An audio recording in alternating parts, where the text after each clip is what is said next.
setiap keadaan kami. Kami mengucap syukur punya Allah seperti Engkau. Kami mengucap syukur kalau hari ini kami diberi satu anugerah untuk kami memperingati hari di mana Tuhan menyelesaikan segala dosa kami. Hari di mana Tuhan membayar lunas setiap hutang-hutang dosa dan pelanggaran kami. Biar hari ini Tuhan kami boleh duduk diam, memberikan hati yang terbaik, membuka bejana hati kami untuk diisi penuh oleh kebenaran firman-Mu. Sehingga ketika kami pulang dari tempat ini Tuhan, kami menjadi pribadi yang diubahkan, yang dilawat oleh Tuhan, menjadi pribadi yang baru ya Bapa. Terima kasih Tuhan, kami siap mendengar firman-Mu.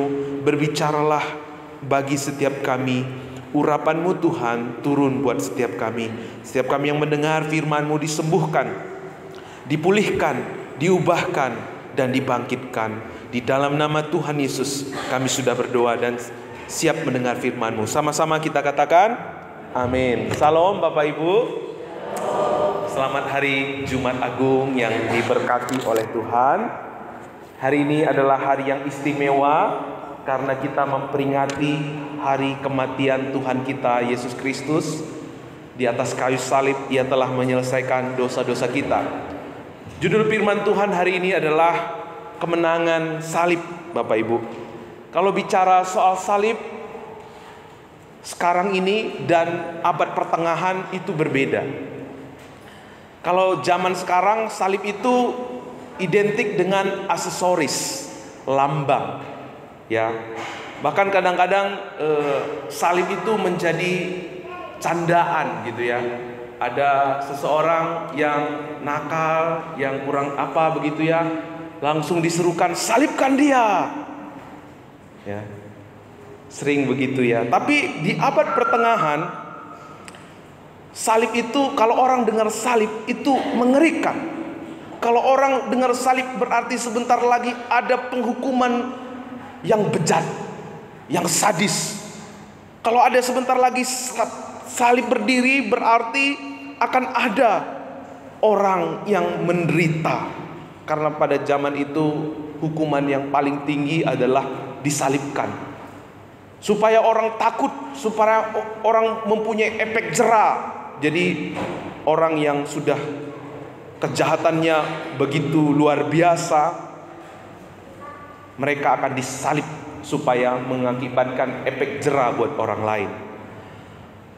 Mengerikan, sadis. Orang kalau lihat salib berdiri itu gemetar. Siapa nih yang akan mati? Siapa nih yang akan disiksa? Tapi miris saat ini salib hanya sekedar menjadi pajangan buat banyak orang. Saat ini salib buat banyak orang itu hanya sekedar aksesoris tanpa menghidupinya. Makanya seorang John Calvin terkenal dengan The Glorious Gibbet. Apa itu gibbet? Gibbet itu tiang gantungan. Tiang gantungan yang terbuat dari kayu. Karena apa yang Yesus lakukan di atas kayu salib, sekarang salib berbeda maknanya. Salib itu maknanya satu keindahan, satu tanda keselamatan, dan satu tanda kemenangan. Seorang John Calvin, seorang teolog yang legendaris ya, berkata, karena walaupun disalib tidak ada yang lain selain kutukan, namun demikian itu semua ditelan oleh kuasa Anak Allah, sehingga salib mengenakan seolah-olah makna yang baru. Karena tidak ada pengadilan yang begitu terhormat, tidak ada singgasana raja yang begitu megah, tidak ada pertunjukan kemenangan yang begitu terkemuka, tidak ada kereta raja yang begitu mulia seperti tiang gantungan di mana Kristus menaklukkan maut dan iblis. Sang pangeran kematian sesungguhnya Yesus telah menginjak-injak musuh di bawah kakinya. Salib menunjukkan kepada kita bahwa kerajaan Allah itu berbeda dengan kerajaan dunia. Kalau kerajaan dunia ini ya identik dengan kemewahan, identik dengan militer yang kuat, identik dengan kekayaan. Tetapi kerajaan Allah berbeda, adalah kerajaan Allah itu berbalik dengan kerajaan dunia ini. Makanya waktu kita mengikut Yesus selalu ada istilah pembaharuan akal budi. Kalau kita mau hidup di dalam kerajaan Allah, kita harus memiliki pembaharuan akal budi. Bukan seperti yang dunia ini miliki, bukan yang seperti dunia ini rencangkan.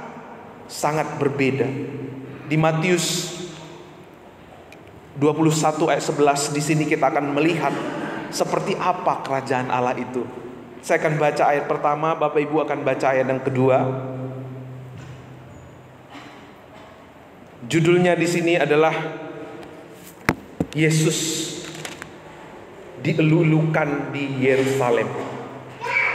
Kita akan baca bersama-sama sampai ayat 11. Saya ayat 1, Bapak Ibu baca ayat yang kedua dan seterusnya. Ketika Yesus dan murid-muridnya telah dekat Yerusalem dan tiba di Betfage yang terletak di Bukit Zaitun, Yesus menyuruh 2 orang muridnya,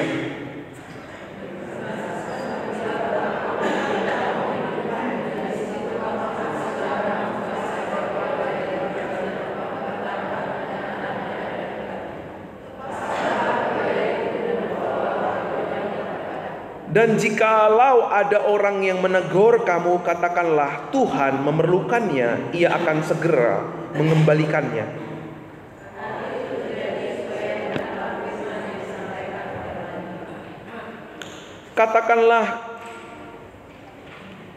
Katakanlah kepada putri Sion, lihat rajamu datang kepadamu. Ia lemah lembut dan mengendalai seekor keledai beban yang mudah.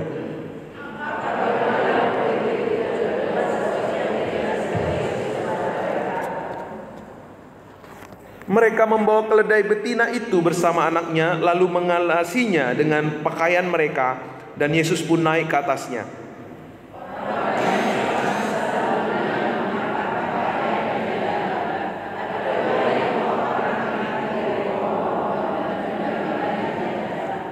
Dan orang banyak yang berjalan di depan Yesus dan yang mengikutinya dari belakang berseru, katanya, Hosana bagi anak Daud, diberkatilah dia yang datang dalam nama Tuhan, Hosana di tempat yang maha tinggi.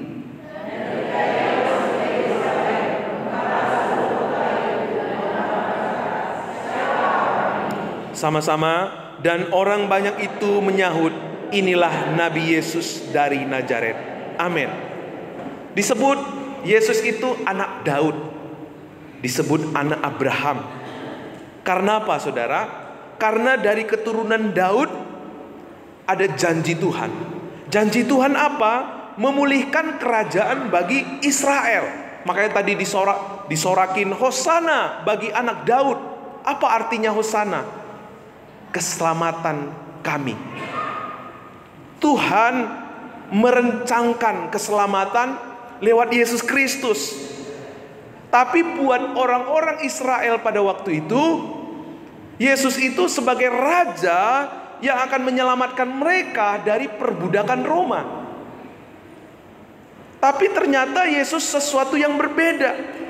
Selama Yesus hidup, Yesus melayani. Pelayanan Yesus itu adalah pengumuman nilai kerajaan, mujizat. Yesus adalah demonstrasi kuasa kerajaan Allah. Nilai yang berbeda yang Tuhan Yesus tunjukkan kepada dunia itu berbanding terbalik dengan konsep kerajaan yang dimiliki oleh dunia. Yesus berkata, barang siapa di antara kamu kepingin menjadi yang terbesar, harus menjadi yang terkecil. Yesus berkata, anak manusia datang bukan untuk dilayani, melainkan untuk melayani. Tuhan Yesus berkata, tidak ada tempat untuk meletakkan kepala. Masa seorang raja datang untuk melayani? Masa seorang raja gak punya tempat untuk meletakkan kepalanya? Masak seorang raja berkata, yang terbesar di antara kamu adalah yang terkecil. Itulah konsep kerajaan sorga, saudara. Tuhan Yesus bilang, segala otoritas, segala kuasa telah diberikan kepadaku. Tahu-tahu apa yang dia lakukan? Dia membasuh kaki murid-muridnya. Raja macam apa ini? Ia membasuh kaki muridnya satu persatu, saudara. Inilah kerajaan sorga. Berbeda dengan konsep dunia. Nilainya berbeda. Makanya waktu kita mau mengikut Tuhan dengan konsep dunia ini, gak akan pernah masuk. Gak pernah kita mengalami janji Tuhan. Kita mengingat bagaimana masa permulaan manusia ketika ada di Taman Eden, ya. Waktu itu manusia hidup begitu indah, begitu baik, tetapi jatuh ke dalam dosa. Akibatnya harus jauh dari semua yang baik, terpisah dari apa yang Tuhan rencanakan. Manusia habis itu juga mengalami kebrobrokan moral yang luar biasa. Akhirnya ada air bah. Manusia juga akhirnya membangun kehidupannya, jatuh lagi dalam kebobrokan dosa, kebobrokan moral. Terjadilah peristiwa Menara Babel. Sampai akhirnya zaman Israel juga mengalami kebrobrokan, sehingga Israel diperbudak. Ketika Israel diperbudak, dilepaskan lagi, terbangunlah kerajaan bangsa Israel, tapi terpecah juga. Semua terjadi kebobrokan dan semua terjadi kekacauan akibat dari dosa-dosa manusia. Karena itu Tuhan melalui Abraham, melalui Musa, melalui Yusuf, Daud, sampai Maria, ada istilah redemption, ya. Janji akan kelahiran seorang Mesias.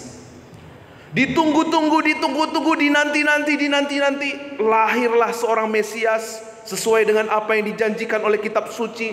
Ternyata Mesias yang dijanjikan malah bukan dilayani, tapi melayani. Bahkan ia dipukul, bahkan dia diolok-olok, bahkan dia ditindas, bahkan dia mati di atas kayu salib. Raja macam apa ini? Sehingga waktu kita baca ayat yang kita baca tadi, Yesus begitu diulu-ulukan. Karena dalam konsep mereka, inilah pembebasan buat Israel. Inilah waktunya kita mengalami pembebasan. Tapi ternyata sekian hari, sekian minggu, sekian bulan, sekian tahun, dia raja, katanya raja, katanya Mesias, tapi dia gak bisa tolong dirinya sendiri di atas kayu salib. Dia katanya seorang raja, tetapi ternyata dia diolok-olok. Ini konsepnya berbeda. Petrus bingung, saudara. Petrus bingung. Petrus tadinya begitu sukacita. Orang-orang Israel pada waktu itu mungkin sungguh-sungguh bersukacita, sehingga mereka berkata, Hosana bagi raja. Tapi ternyata raja yang mereka maksudkan berbeda dengan raja yang Tuhan maksudkan. Itulah yang sering terjadi di dalam kehidupan iman kita. Konsep kita coba masukkan kepada konsep kerajaan Allah. Nggak masuk, Bapak Ibu. Kita sering menggunakan pikiran kita untuk kita menjadi pelayan Tuhan. Kita sering menggunakan logika kita untuk kita menjadi penyembah Tuhan. Kita sering menggunakan pengertian kita untuk kita menjadi gereja Tuhan. Makanya gereja seperti itu tidak ada kuasanya. Karena kerajaan yang Tuhan maksudkan berbeda dengan konsep yang dunia miliki. Kemarin kita sudah belajar, orang yang memikul salib itulah. Di sini kita akan melihat bagaimana Yesus itu dinobatkan bukan pada waktu dia bangkit dari antara orang mati. Yesus itu dinobatkan justru pada waktu dia disalibkan, saudara. Demikian kita dinobatkan sebagai anak-anak Allah, bukan pada waktu saudara dipuji. Oh, kamu baik ya. Oh, kamu rajin ya. Oh, kamu setia ya. Bukan, saudara.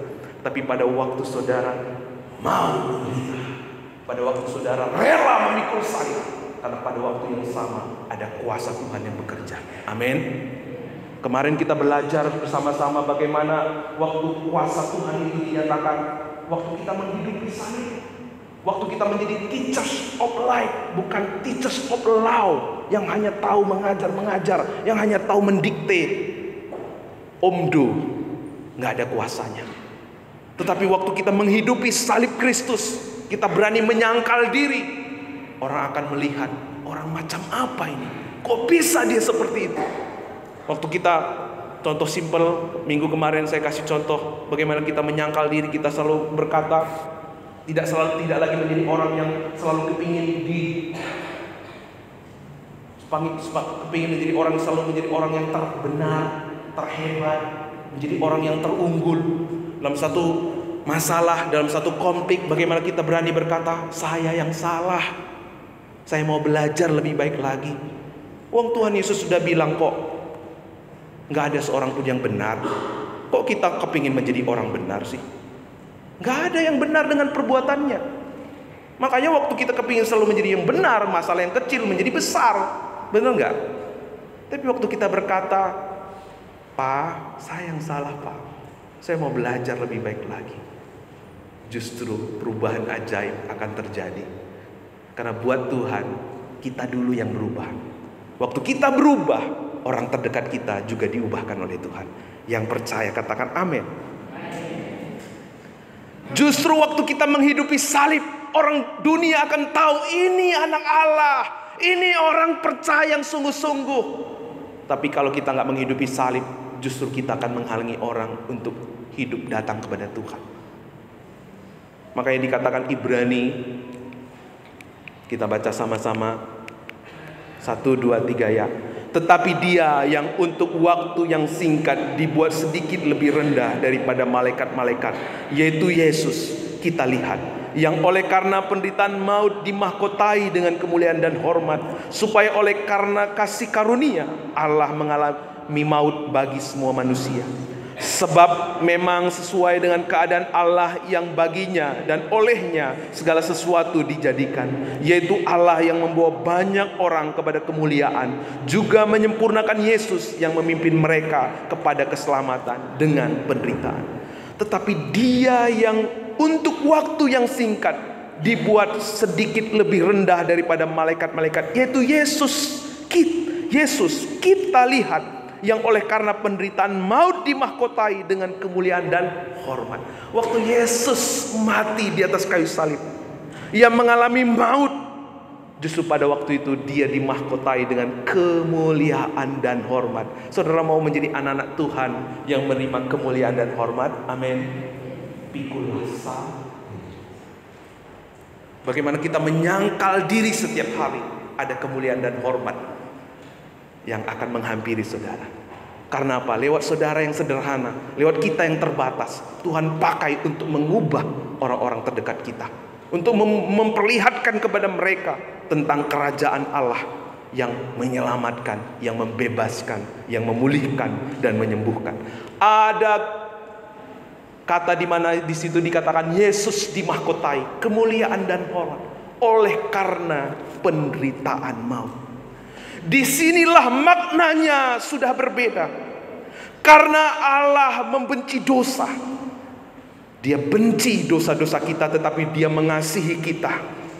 Dia benci segala pelanggaran-pelanggaran kita, tetapi Dia mengasihi kita. Dia mau menghukum dosa-dosa kita, tetapi Dia mengasihi kita.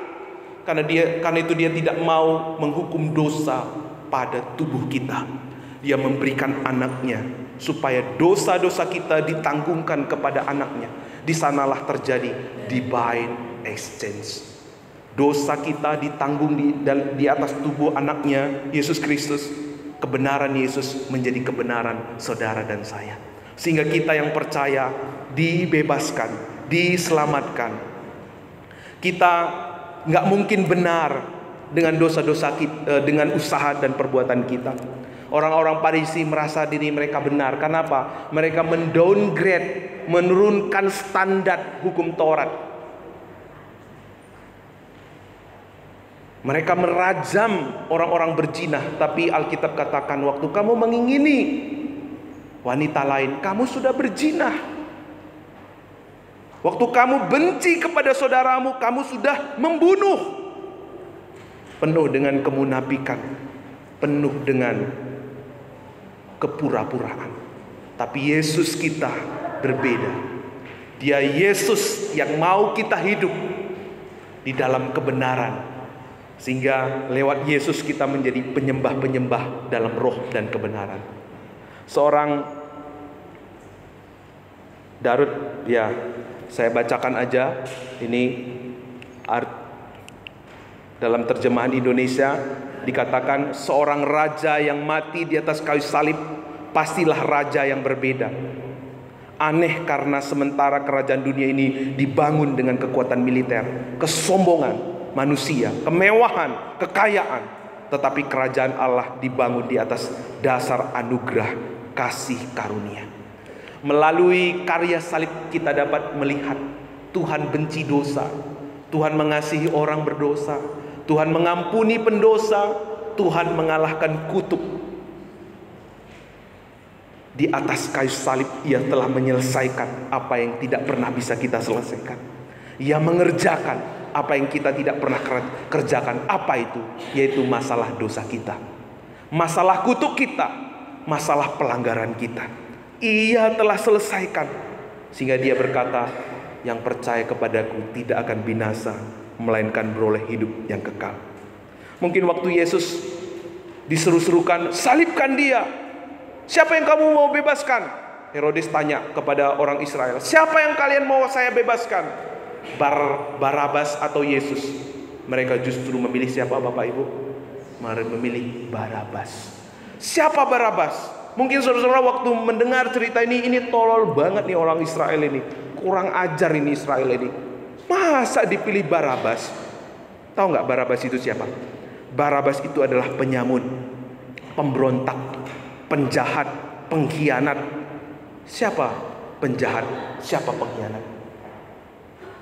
Saya dan saudara. Yesus digantikan. Yesus menggantikan Barabas. Siapa Barabas? Barabas itu adalah saudara dan saya, yang suka mengkhianati, yang suka mengecewakan, yang suka memberontak, yang suka tidak adil. Itu kita, saudara. Ia mau menggantikan posisi kita. Bukankah kita yang sering mengkhianati Tuhan, mencoba menjadi Tuhan atas diri kita? Bukankah kita yang sering memanfaatkan Tuhan untuk kenyamanan kita? Bukankah kita yang sering menggunakan nama Tuhan supaya kita terlihat sebagai orang yang saleh?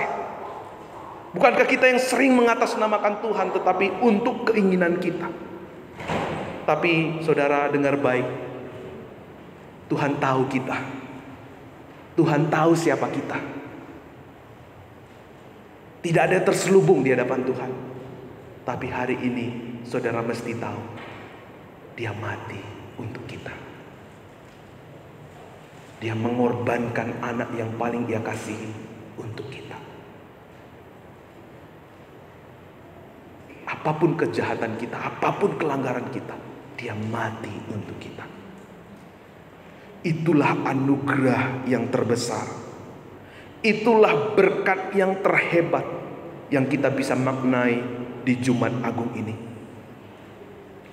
Ia mau menggantikan kita, sehingga kalau kita berdoa, Tuhan ampuni aku, Dia berkata, anakku, aku sudah melunasi dosamu. Aku sudah membayar hutang-hutang dosamu di atas kayu salib.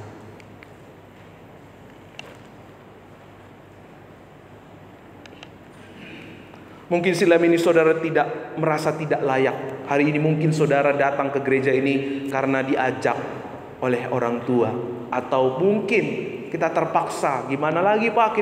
Kan hari ini memang Jumat Agung. Kalau nggak ke gereja nanti apa kata tetangga? Apapun itu, saya mau kasih tahu, Tuhan mengejar saudara. Ia mencari saudara. Saudara merasa selama ini mungkin gagal, gak layak di hadapan Tuhan. Tapi hari ini ketahuilah, saudara dicari oleh Tuhan. Tuhan mengejar saudara. Ia ingin membawa saudara kepada kebenaran yang Ia sudah kerjakan. Ia ingin membawa saudara kepada seluruh rencana yang Dia sudah sediakan buat kita. Sehingga hari ini kita bisa mengerti apa artinya salib dalam hidup kita.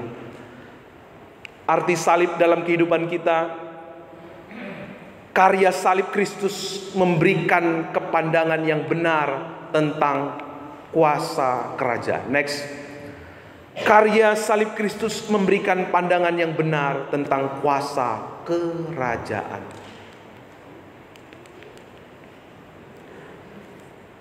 Teologi kemakmuran berkata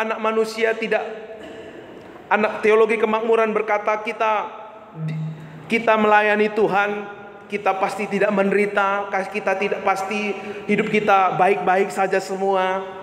Tapi lewat salib Kristus kita mengerti bahwa teologi kemakmuran itu bukanlah alkitabiah. Kalau memang teologi kemakmuran berkata kalau kita ikut Yesus kita semua kaya, kita semua baik-baik saja. Yesus tentunya waktu Dia ada di dunia Dia penuh dengan kemewahan. Dia penuh dengan kekayaan. Ada emas batangan, ada Lamborghini, ada rumah yang bertumpuk-tumpuk gitu ya. Murid-murid Yesus juga, mereka bukanlah orang-orang yang punya emas batangan di bakul mereka. Mereka bukanlah orang-orang yang pergi kemana-mana pada waktu itu pakai onta atau pakai kuda, tapi mereka berjalan kaki. Jadi teologi kemakmuran itu tidak alkitabiah. Murid-murid Yesus, Paulus, semuanya hidup dalam kesederhanaan, saudara. Tapi mereka disebut orang-orang yang kaya. Karena apa? Karena mereka punya Kristus. Karena semua yang kita miliki adalah anugerah dari Tuhan. Semua yang kita miliki adalah titipan dari Allah. Maka kalau kita mengerti hal ini, kalau kita hari ini berkelimpahan, dipercayakan oleh Tuhan berkat-berkat, kita tidak gunakan itu untuk diri kita sendiri, tetapi untuk maksud dan tujuan dari Tuhan. Makanya kita kenal sebagai sola fide ya saudara. Kita mengenal sola gratia, hanya karena anugerah kita diselamatkan. Sole fide, hanya karena anugerah kita dipilih oleh Tuhan. Sola Christus, hanya lewat Kristus kita diselamatkan. Sola scriptura, hanya oleh kebenaran firman Tuhan kita dibenarkan. Sola Deo Gloria, hanya untuk kemuliaan Tuhan. Bukan selfish tetapi selfless. Karena kita tahu hidup kita bukan kita lagi, tetapi hidup kita adalah Kristus. Karena Kristus sudah membayar lunas. Karena Kristus sudah membayar segala hutang-hutang dosa kita, maka kita sadar, Tuhan, semua yang kumiliki, semua yang ada padaku, semua milikmu, semua bagimu. Itulah salib Kristus, saudara. Kalau saudara mau menghidupi salib Kristus, kalau saudara punya talenta, saudara memandang salib Kristus, hidupku dari Tuhan, maka aku menggunakan talenta itu. Untuk saudara memiliki kekayaan, memiliki jabatan, waktu saudara memandang salib Kristus, Tuhan, semuanya ini hanya panah Tuhan, tapi aku mau gunakan ini semua untuk maksud dan tujuan Tuhan. Tidak lagi untuk selfish, kesombongan, keangkuhan kita, tetapi untuk kemuliaan Tuhan. Karena kita sadar Dia telah menanggung kesengsaraan kita, dipikul. Penyakit kita ditanggung, kesengsaraan kita dipikul, ditikam karena pemberontakan kita, diremukkan karena kejahatan kita. Ia dihukum karena kita. Kalau kita disembuhkan karena Yesus, kalau saudara hari ini mengalami kesembuhan, mengalami kesehatan, waktu saudara memandang salib Kristus, Tuhan, di salib ini Engkau telah menanggung penyakitku, Engkau telah menanggung segala kesusahanku. Kalau aku hari ini sehat, Tuhan, aku mau menggunakan sehat ini untuk memuji dan memuliakan Tuhan. Amin. Bukan lagi supaya saudara bisa kesana kesini, kesana kemari, nggak jelas, tapi gunakan kesehatan, gunakan waktu yang Tuhan berikan untuk kita memuliakan. Waktu itu nyata kuasa salib bekerja dalam hidup kita. Waktu saudara memandang kayu salib, Tuhan, aku begitu bejat, aku ini pengkhianat, aku ini tidak layak, seharusnya aku dihukum. Tapi ku memandang salib-Mu Tuhan. Di kayu salib itu aku telah diampuni oleh Tuhan. Aku telah ditebus oleh darah Yesus.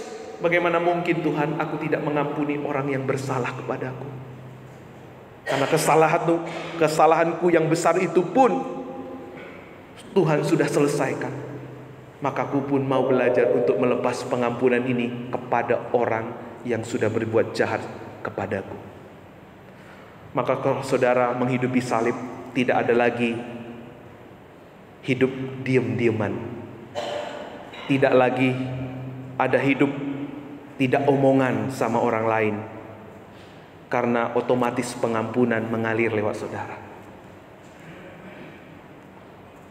Kalau kita sudah didamaikan oleh darah Yesus, kita pun mau menjadi juru damai. Kalau ada dua orang yang konflik, kita tahu nggak enakan, jadilah juru damai, saudara. Bukan mengkompor-kompori, bukan mengkipas-kipasin, tapi jadilah juru damai. Kasih tahu sesuatu yang baik, sehingga mereka pun bisa berdamai. Kalau kita sudah mengalami sukacita, karena Tuhan sudah menemukan kita kepada kebenaran yang membebaskan, beritakanlah kebenaran yang membebaskan itu kepada orang lain.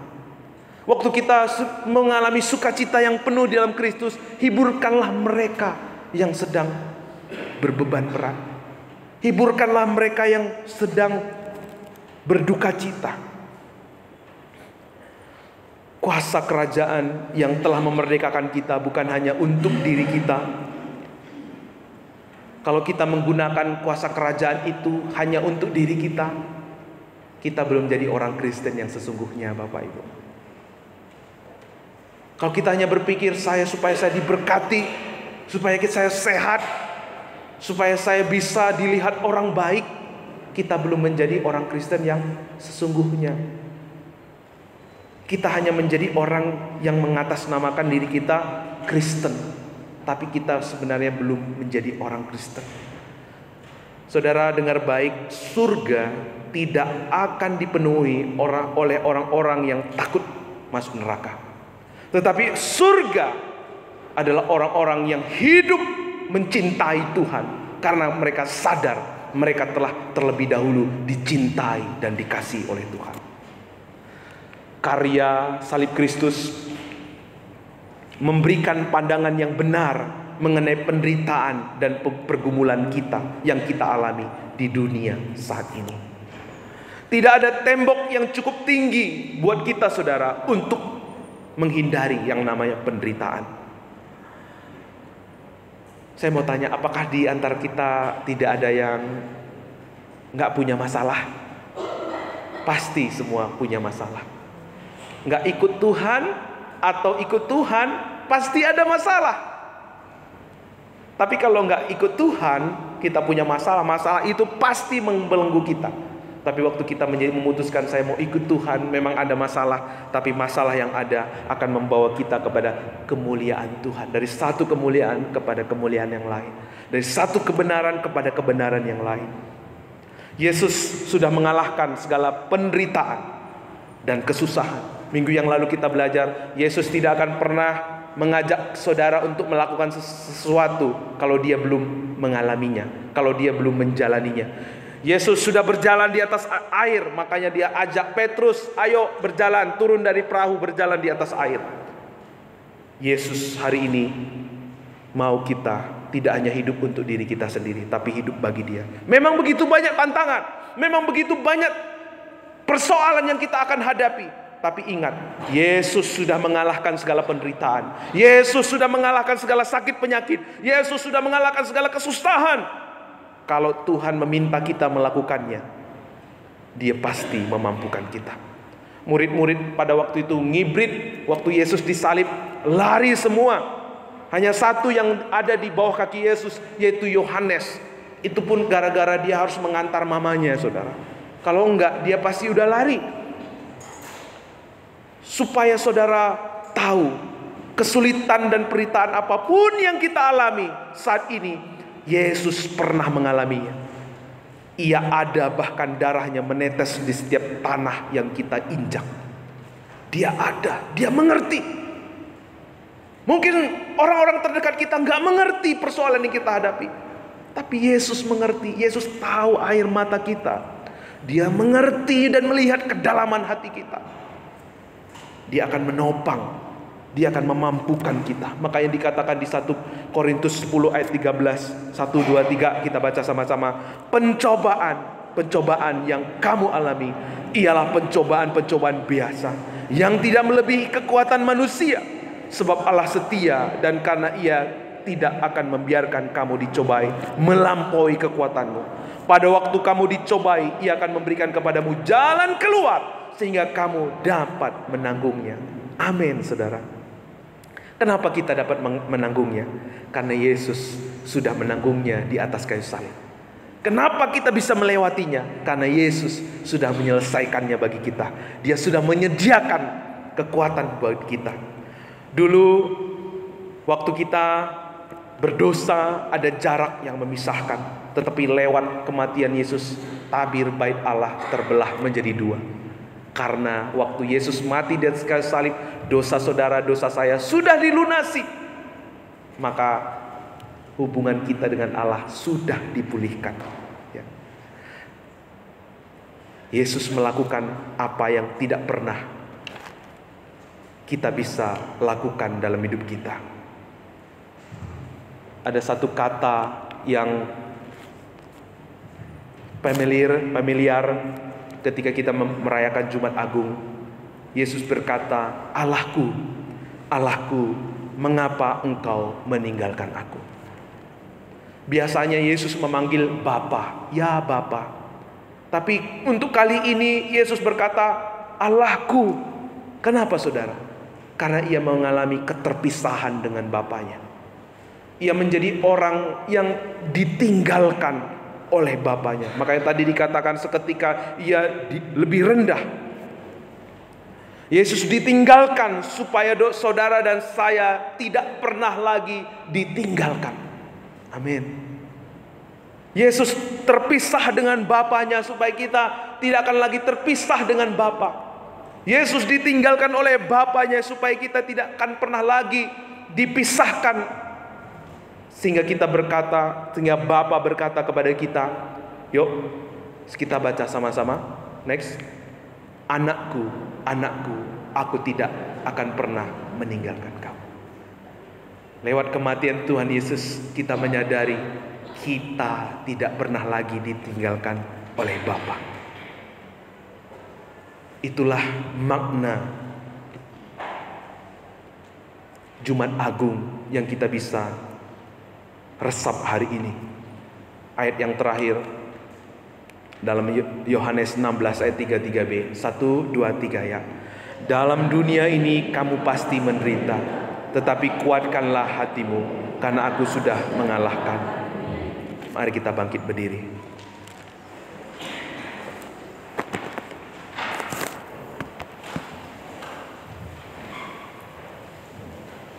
Saya ajak Bapak Ibu untuk datang kepada Tuhan pribadi lepas pribadi. Kita boleh memaknai dan merespon kebenaran firman Tuhan hari ini, bahwa Yesus dimahkotai dengan kemuliaan dan hormat bukan pada waktu dia bangkit, bukan pada waktu dia dielu-elukan, tetapi pada waktu dia mau menanggung salib, menyangkal dirinya di atas kayu salib.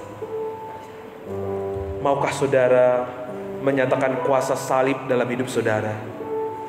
Bukan pada waktu saudara dipuji, bukan pada waktu saudara terlihat baik, tapi pada waktu saudara mau menderita di dalam Yesus.